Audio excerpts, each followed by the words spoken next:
highly cautious, and I can think, and I am just a criminal defense attorney, dumb. What do I know? But I can think of probably 3 to 5 reasons off the top of my head that one of these in-house big time white shoe corporate lawyers would tell the manufacturer not to do it. We are the Armed Attorneys. Today we're talking about all kinds of fun things because they're your questions answered. We're talking FRTs, $0 NFA tax, some home defense stuff. What happens if someone enters your castle, okay, maybe lawfully, but then they refuse to depart? Does Castle Doctrine trigger? But before we begin, show your support for the Second Amendment by hitting that like button. And Emily Taylor, how's it going? Really? You would ask me that? This might be the last time we see Emily for a little while. This will be the last. Oh, you think I'm coming back to film more videos after this? I'm doing 1 week. By the time you see this, I will I have a baby by the time they see this? Maybe. No. This is for next Monday. Yeah. I'll be darn close. She's going to be very close. No, I am. How dare he even ask me that question? We'll set up a Microsoft Teams meeting, hospital bed. We'll get you in here. Everybody will love that. I'm done. All right. Let's get this show on the road. All right. First question is from Irony 1858. When does the $0 tax take effect? And we're talking about short-barreled rifles, shotguns, AOWs, suppressors. This passed out of the Congress's budget. Yes. So it appears that will begin to take effect on January 1st. Yeah, with the budget year. With the budget year. Now, barring governmental shenanigans. Yeah, people want a hardcore answer to this. The thing is, it's just there's no telling in politics. Things happen. Yeah. So, should be soon. Should be soon. We'll see. All right. So now we have at Felinari question. Could you cover what would happen if my smoothbore mortar is used in home defense? Asking for my 4-year-old whose golf ball mortar it is. Wow. Well, anytime that you're using a weapon that's less than traditional in self-defense, obviously that becomes an issue in a self-defense case. Juries want to know why was this thing used, why not a traditional firearm? And this was brought up because we were talking about, felons' access to non-firearm firearms like antique rifles, shotguns, revolvers that use non-center fire, black powder ammunition. And so it becomes an issue at trial if it doesn't turn a good shoot into a bad shoot or a bad shoot into a good shoot. It is kind of weird. Fun fact, those are illegal in Texas.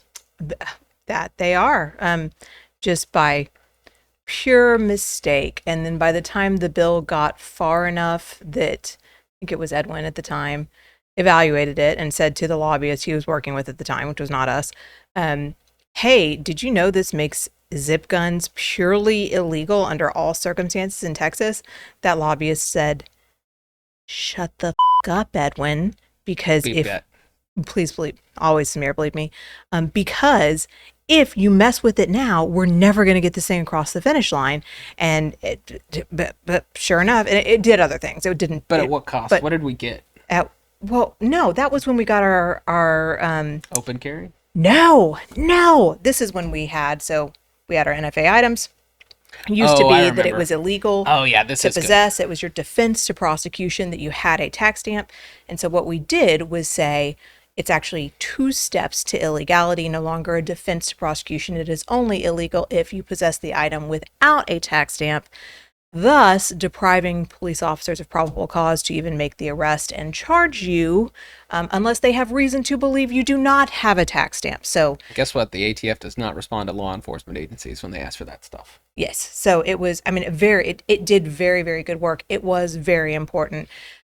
As a woman who's never built a potato gun in my life, I will sacrifice the zip guns for it. That's an important part of my childhood. I will not. All right, sure enough. I can't agree to that. All right, this question to you. I'm not an attorney. This is from Lee Stokes 6761. I'm not an attorney, but I often find legal arguments fascinating, even when I disagree. I've even been known to pull up and read some Supreme Court opinions when something catches my interest. I watched you folks for several other pro-gun rights attorneys, but I've never seen anyone answer this constitutional question. The full faith and credit clause requires states to honor other public records of other states, things like marriage license, driver's license. How do anti-gun states get away with not recognizing the concealed carry licenses of other states? Note that I've lived in Utah, where CCW permits is supposedly the most widely honored of any other state. It's a good question. It's a great question. I don't have a good answer for you because I absolutely agree with you. I think that even before Bruin, I think actually post, what was the gay rights, the marriage case, Oberfell? Yeah. I think post Oberfell, this should have been an issue that was litigated all the way up to the Supreme Court, with the right facts, with the right plaintiffs, because I think that it follows. I think that it followed before then, it followed even more after that. Yes, when the government of one state issues a license, the other states must honor said license. Now, of course, the anti-gun states are going to scream public safety at the top of their lungs. But Lee Stokes, I agree with you. I think this is absolutely the winning constitutional argument. We just didn't get the right case with the right set of facts, with the right plaintiffs that made its way up to make the law. Yeah, it's still possible that we could. Yeah, and my kind of 2 cents on it, because we're talking about Article 4, Section 1 of the Constitution. That's the full faith and credit clause. We have, a couple of different parts to it. Judicial acts, public acts, all these things aren't treated equally. And so judicial acts given lots of preference over public acts. Licenses, these are going to be considered like public acts, like a law that allows a person to carry in a state. So they're given less, preference there. And then the second part to it is the police power. The police power resides with the states. And there's this kind of weird overlap of, hey, you don't get to bring your state's laws to my state. And so because of the way those two things interact, we just haven't had the right case yet. I imagine if we get some kind of universal constitutional carry case, or maybe even a universal constitutional carry act, maybe this stuff will get forced into the limelight. This is so much more like, and that's a good breakdown, yeah, right, that you just gave. But this is so much more like a driver's license. 100%. Than it is my bar license. They're not going to let me practice law in Louisiana. Yeah. Okay. I get it. Your license to carry doesn't make you a professional? That's not a license to kill? Well, it arguably, right, more important than my driver's license because I do not have the constitutional right to drive. I do have the constitutional right to keep and bear arms. So, but it is, yes. I don't. I agree. We agree. There you have it. Okay, now we've got at Trenus D6975 question. You mentioned it's good to have a prosecutor rooting for you in the grand jury, but if the prosecutor is rooting for you, why are you in the grand jury? Just trying to grasp the legal system. Yeah, so we were talking about this with self-defense cases. Depending on your state. Here in Texas, you have a right to an indictment. That comes from a grand jury. A grand jury is like a jury that meets in secret. And what they're determining is, does probable cause exist? And they don't have to be unanimous like a trial jury. And so, in Texas, and this is a Texas specific question, but I imagine this is like this elsewhere. The only person who has access to this room is the prosecutor. Defense attorneys have no rights to go into the grand jury room, which is ridiculous. So they only hear one side of the story. Now, we as defense attorneys can prepare, mitigation packets, grand jury packets, try to tell the other side of the story. Is there even a guarantee the prosecutor hands that off to them? No, I've had prosecutors threaten to rip pages out of my grand jury packet. So, a prosecutor that we're friends with threatened me with that. Yeah. So I've tried cases with him. So when we say rooting for the defense, it's kind of a spectrum from, hey, they're not going to rip pages out of my grand jury packet and will faithfully deliver it to the grand jurors. Great. They're on that. That's helpful to, there are prosecutors who truly believe, hey, this isn't a self-defense, this is a self-defense case. This guy should be indicted, but we have to go through the motions. Yes, it's our policy. Yeah, it's our policy. Or my boss told me I had to, or the victim's mama is losing her mind because he was a very good boy. They always are. On their way to church. When whatever happened, when he broke into your home on the way to church. There are 1,000 reasons why they take something to grand jury that they hope will be no-billed. And there are some cases where even we want cases to go to grand jury because, you know, if the, let's say, prosecutor's office just completely declines the charge, we're not going to look into this. Well, guess what? A lot of these crimes have no statute of limitations. Think murder. You get a new DA in office who looks at things just a little bit differently. Well, they could indict you at a later time.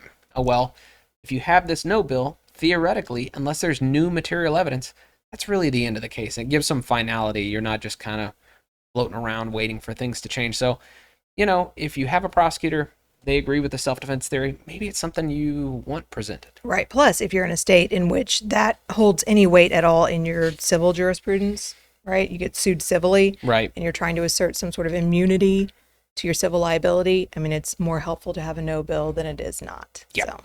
All right. This is from myself, 637. Question. Now that FRTs are legal as an accessory, does that mean that firearms manufacturers can produce and sell guns with FRTs installed in them from the factory? The answer is yes, but their lawyers won't let them. I was thinking, we didn't talk about this. We did not talk about this. I was thinking about it. Yeah, no, yes, the answer is absolutely it would be. But lawyers who work for any kind of corporation are highly cautious. And I can think, and I am just a criminal defense attorney, dumb. What do I know?